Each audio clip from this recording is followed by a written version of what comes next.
ಚಾನಲನ್ನು ಸಬ್ಸ್ಕ್ರೈಬ್ ಮಾಡಿ ಹೊಸ ಕಥೆ ಬರೆಯೋದಕ್ಕೆ ಪ್ರೋತ್ಸಾಹವನ್ನು ಕೊಡಿ. ಅವನು ಮೊದಲೇ ಟಿವಿ ಶಬ್ದವನ್ನು ಹೆಚ್ಚು ಮಾಡಿದ್ದ. ನಾನು ಅವನನ್ನು ತಡೆಯೋದಕ್ಕೆ ಪ್ರಯತ್ನಿಸಿದೆ, ಆದರೆ ಅವನ ಬಲದ ಮುಂದೆ ನನ್ನ ಶಕ್ತಿ ಕುಂದಿ ಹೋಗ್ಬಿಟ್ಟು. ಅವನು ನನ್ನನ್ನು ಬಹಳ ಹತ್ತಿರಕ್ಕೆ ಎಳೆದುಕೊಂಡ. ಅವನು ನನ್ನ ಮೇಲೆ ಪ್ರೀತಿಯ ಮಳೆಯನ್ನು ಸುರಿಸ್ದ. ನನ್ನನ್ನು ಒಂದು ಕ್ಷಣದ ಸುಖದ ಲೋಕಕ್ಕೆ ಕರೆದುಕೊಂಡು ಹೋಗ್ಬಿಟ್ಟ.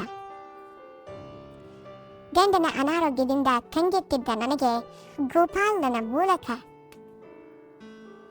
ಹೊಸ ಅನುಭವವೊಂದು ಸಿಕ್ತು.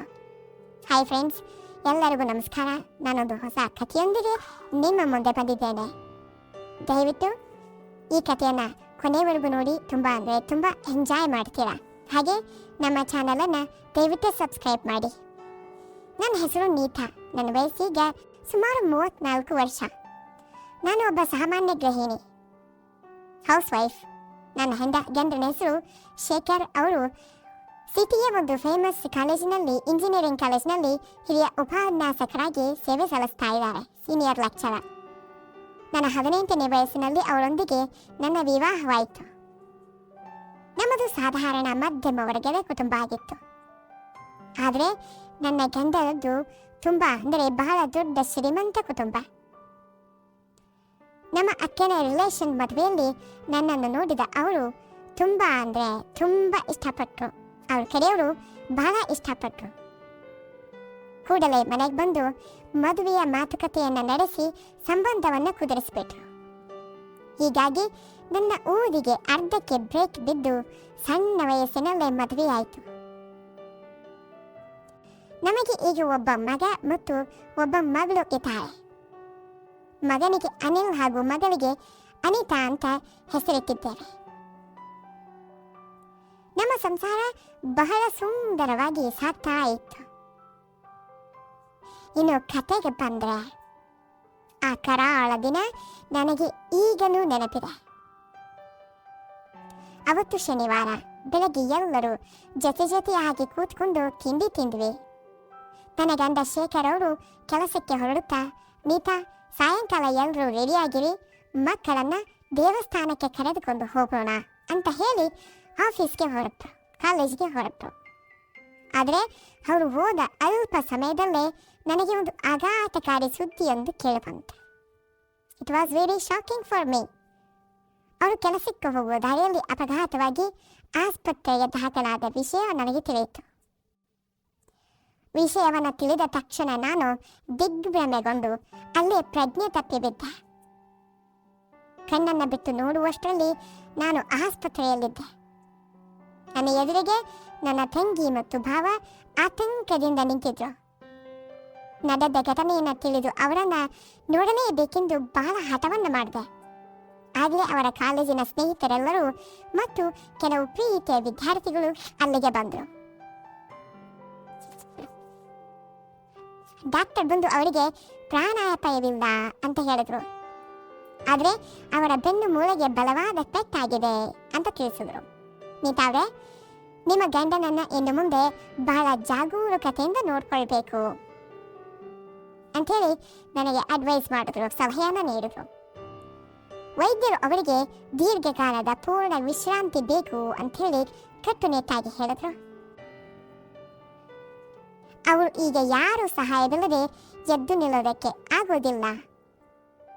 ಇದನ್ನು ಕೇಳಿದಾಗ ನನಗೇಕೆ ದೇವರು ಇಂತಹ ಶಿಕ್ಷೆಯನ್ನು ನೀಡಿದ ಅಂಥೇಳಿ ಮನಸ್ಸು ಬಹಳ ನೊಂದಿತು.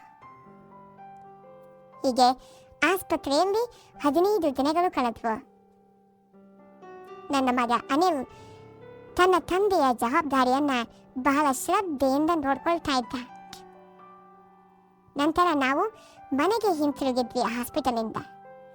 ಮನೆಗೆ ಬಂದಾಗ ಹಿತೈಷಿಗಳ ಓಡಾಟ, ಬರೋದು, ನೋಡೋದು, ಮಾತಾಡೋದು ಹೆಚ್ಚಾಗಿತ್ತು. ಅತ್ತೆ ಮಾವ ಊರಿನಿಂದಲೇ ನಮಗೆ ಹಣಕಾಸಿನ ನೆರವನ್ನು ನೀಡ್ತಾ ಇದ್ರು. ಮಕ್ಕಳ ಓದಿನ ಜವಾಬ್ದಾರಿಯನ್ನು ಅವರೇ ಹೊತ್ತುಕೊಂಡಿದ್ದು ನನಗೆ ದೊಡ್ಡ ಧೈರ್ಯ ಆಯಿತು. ಹಾಗೇನೆ 1-2 ತಿಂಗಳು ಉಳಿದ್ವು. ಶೇಖರ್ ಅವರು ಚೇತರಿಸ್ಕೊಳ್ತಾ ಇದ್ರು. ಒಂದಿನ ಮಕ್ಕಳು ಶಾಲೆಗೆ ಹೋಗಿದ್ದ ಸಮಯ ನಾನು ಹಾಲ್ನಲ್ಲಿ ಕೂತ್ಕೊಂಡು ಟಿವಿಯನ್ನು ನೋಡ್ತಾ ಇದ್ದೆ. ಟಿವಿಯಲ್ಲಿ ಹಳೆಯ ಕಾಲದ ಸುಂದರ ರೊಮ್ಯಾಂಟಿಕ್ ಸಿನಿಮಾ ಪ್ರಸಾರವಾಗ್ತಾ ಇತ್ತು. ಅದರಲ್ಲಿನ ಪ್ರೇಮದ ದೃಶ್ಯಗಳನ್ನು ನೋಡ್ತಾ ಇದ್ದಂತೆ ನನ್ನ ಮನಸ್ಸು ಹತೋಟಿ ತಪ್ಪಲು ಶುರುವಾಯಿತು, ವಿಚಲಿತವಾಯಿತು. ಗಂಡನ ಅನಾರೋಗ್ಯದಿಂದ ಕಳೆದ 2 ತಿಂಗಳಿಂದ ನಾನು ಬಹಳ ಒಂಟಿಯಾಗಿಬಿಟ್ಟಿದ್ದೆ. ತಕ್ಷಣ ಟಿವಿಯನ್ನು ಆಫ್ ಮಾಡಿ ನನ್ನ ಗಂಡನೊಂದಿಗೆ ಕಳೆದ ಸುಂದರ ಕ್ಷಣಗಳನ್ನು ನೆನಪಿಸಿಕೊಳ್ಳೋದಕ್ಕೆ ಶುರು ಮಾಡಿದೆ, ಮೆಲುಕು ಹಾಕೋದಕ್ಕೆ ಶುರು ಮಾಡಿದೆ. ಶೇಖರ್ ಅವರು ನನ್ನನ್ನು ಯಾವತ್ತೂ ಅತೃಪ್ತಿಯಲ್ಲಿ ಇಟ್ಟುಬಿಡಲ್ಲ. I am satisfied women I was. ಮದುವೆಯಾದಾಗಿನಿಂದ ನನ್ನನ್ನು ಬಹಳ ಪ್ರೀತಿಯಿಂದ ನೋಡ್ಕೊಳ್ತಾ ಇದ್ರು. ನನ್ನ ಮನಸ್ಸು ಹಳೆಯ ನೆನಪುಗಳಲ್ಲಿ ತೇಲ್ತಾ ಇತ್ತು. ಏನೋ ಒಂದು ರೀತಿಯ ಚಡಪಡಿಕೆ ನನ್ನಲ್ಲಿ ಶುರುವಾಯಿತು. ಸ್ನಾನ ಮಾಡಿ ಮನಸ್ಸನ್ನು ನಾನು ಹತೋಟಿಗೆ ತರೋದಕ್ಕೆ ಪ್ರಯತ್ನಿಸಿದೆ. ತಣ್ಣೀರಲ್ಲಿ ಸ್ನಾನ ಮಾಡಿದೆ. ನಂತರ ವಾರಕ್ಕೆ ಬೇಕಾದ ತರಕಾರಿ ತರೋದಕ್ಕೆ ಮಾರ್ಕೆಟ್ಟಿಗೆ ಹೊರಟೆ. ದಾರಿಯುದ್ದಕ್ಕೂ ಅದೇ ಹಳೆಯ ನೆನಪುಗಳು ಕಾಡ್ತಾ ಇದ್ವು. ಗಂಡ ಮತ್ತೆ ಯಾವಾಗ ಮೊದಲಿನಂತೆ ಗುಣವಾಗ್ತಾಳೆ ಅಂತನ್ನುವ ಚಿಂತೆ ನನ್ನಲ್ಲಿತ್ತು. ತರಕಾರಿಯನ್ನು ತೆಗೆದುಕೊಂಡು ಮನೆಗೆ ಮರಳಿದೆ. ಆಗ ಮನೆ ಮುಂದೆ ಗಂಡನ ಪ್ರಿಯ ವಿದ್ಯಾರ್ಥಿ ಗೋಪಾಲ್ ಕಾಯ್ತಾ ಇದ್ದ. ಬಂದು ಎಷ್ಟೊತ್ತಾಯ್ತು ಗೋಪಾಲ್ ಅಂತ ವಿಚಾರಿಸಿದೆ. ಅವನು ಬಂದು 15 ನಿಮಿಷ ಆಯಿತು ಅಂತ ಹೇಳ್ದ. ಅವನನ್ನು ಒಳಗೆ ಕರೆದು ನೀರನ್ನು ನೀಡಿದೆ.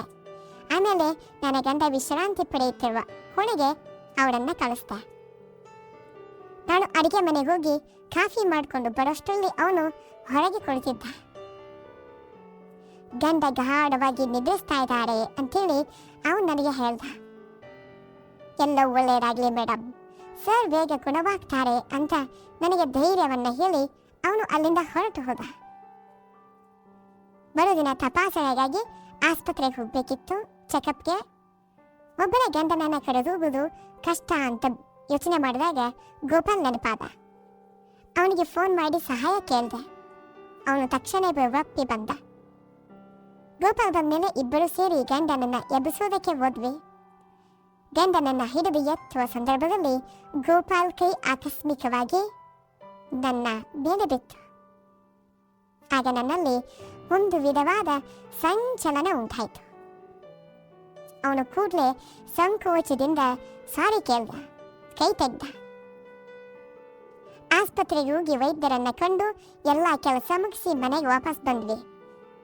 ಈ ಬಾರಿಯೂ ಪತಿಯನ್ನ ಕಾರ್ನಿಂದ ಇಳಿಸುವಾಗ ಗೋಪಾಲ್ ನನ್ನನ್ನು ಸ್ಪರ್ಶಿಸಿದ ಅನುಭವ ಆಯಿತು. ಅದು ಆಕಸ್ಮಿಕವೋ ಅಥವಾ ಉದ್ದೇಶಪೂರ್ವಕವೋ ನನಗೆ ತಿಳಿದಿಲ್ಲ. ಆದರೆ ಅವನು ಏನು ಮಾತನಾಡದೆ ಸುಮ್ಮನೆ ಇದ್ದ. ಗಂಡನನ್ನು ಮಲಗಿಸಿ ಗೋಪಾಲ್ ಹಾಲಿಗೆ ಬಂದ. ಗೋಪಾಲ್, ನೀನು ಬರದೇ ಇದ್ರೆ ಇವತ್ತು ಬಹಳ ಕಷ್ಟ ಆಗ್ತಾ ಇತ್ತು ಅಂತೇಳಿ ಅವನಿಗೆ ನಾನು ಥ್ಯಾಂಕ್ಸ್ ಅನ್ನ ಹೇಳ್ದೆ. ಹಾಗನ್ಬೇಡಿ ಮೇಡಮ್, ಇದು ನನ್ನ ಕರ್ತವ್ಯ ಅಂತ ಹೇಳ್ದೆ.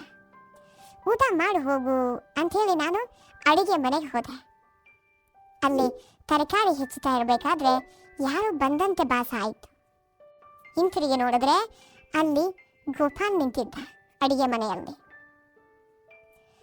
ಅವನು ಏನೂ ಮಾತಾಡದೆ ನನ್ನನ್ನೇ ತೀಕ್ಷ್ಣವಾಗಿ ನೋಡ್ತಾ ಇದ್ದ.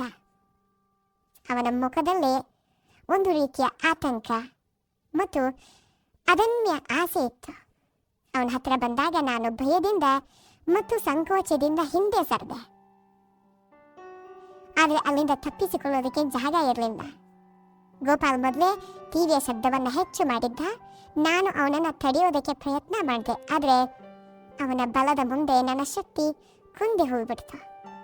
ಅವನು ನನ್ನನ್ನು ಬಹಳ ಹತ್ತಿರದಕ್ಕೆ ಎಳೆದುಕೊಂಡ. ನಾನು ಕೂಗೋದಕ್ಕೆ ಪ್ರಯತ್ನಿಸಿದ್ರು ಆ ಶಬ್ದ ಯಾರಿಗೂ ಕೇಳದಂತಾಗಿತ್ತು. ಮೇಡಮ್, ನೀವು ನನ್ನ ಕನಸಿನ ರಾಣಿ. ನಿಮ್ಮ ಮೇಲೆ ನನಗೆ ಬಹಳ ಕಾಲದಿಂದ ಅಭಿಮಾನ ಇದೆ ಅಂತೇಳಿ ಅವನು ಪಿಸುಗುಟ್ಟಿದ. ಅವನ ನಡವಳಿಕೆ ನನ್ನ ಸಭ್ಯತೆಗೆ ವಿರುದ್ಧ ಆಗಿದ್ರೂ ಕೂಡ ನನ್ನಲ್ಲಿ ಅಡಗಿದ್ದ ಒಂಟಿತನದ ಭಾವನೆಗಳು ಒಮ್ಮೆಲೆ ಜಾಗೃತಗೊಂಡವು. ಅವನು ನನ್ನ ಮೇಲೆ ಪ್ರೀತಿಯ ಮಳೆಯನ್ನು ಸುರಿಸ್ದ. ನನ್ನನ್ನು ಒಂದು ಕ್ಷಣ ಸುಖದ ಲೋಕಕ್ಕೆ ಕರೆದೊಯ್ದು ಬಿಟ್ಟ. ನನ್ನ ಗಂಡನ ಅನಾರೋಗ್ಯದಿಂದ ಕಂಗೆಟ್ಟಿದ್ದ ನನಗೆ ಗೋಪಾಲನ ಮೂಲಕ ಹೊಸ ಅನುಭವವೊಂದು ಸಿಕ್ತು. ಅಂದಿನಿಂದ ನಾನು ಆ ಸುಖದ ಲೋಕದಲ್ಲಿ ತೇಲಾಡ್ತಾ ಇದ್ದೀನಿ. ಪ್ರಿಯ ವೀಕ್ಷಕರ, ಈ ಕತೆ ಇಷ್ಟ ಆದರೆ ದಯವಿಟ್ಟು ಲೈಕ್ ಮಾಡಿ, ಶೇರ್ ಮಾಡಿ. ಹೊಸ ಕಥೆಯೊಂದಿಗೆ ಮತ್ತೆ ಭೇಟಿ ಹಾಕ್ತೀನಿ. ಸಬ್ಸ್ಕ್ರೈಬ್ ಮಾಡೋದನ್ನು ಮರಿಬೇಡಿ. ಹೊಸ ಕತೆ ಬರೆಯೋದಕ್ಕೆ ಪ್ರೋತ್ಸಾಹವನ್ನು ಕೊಡಿ. ಧನ್ಯವಾದಗಳು. ಶುಭ ದಿನ. Take care.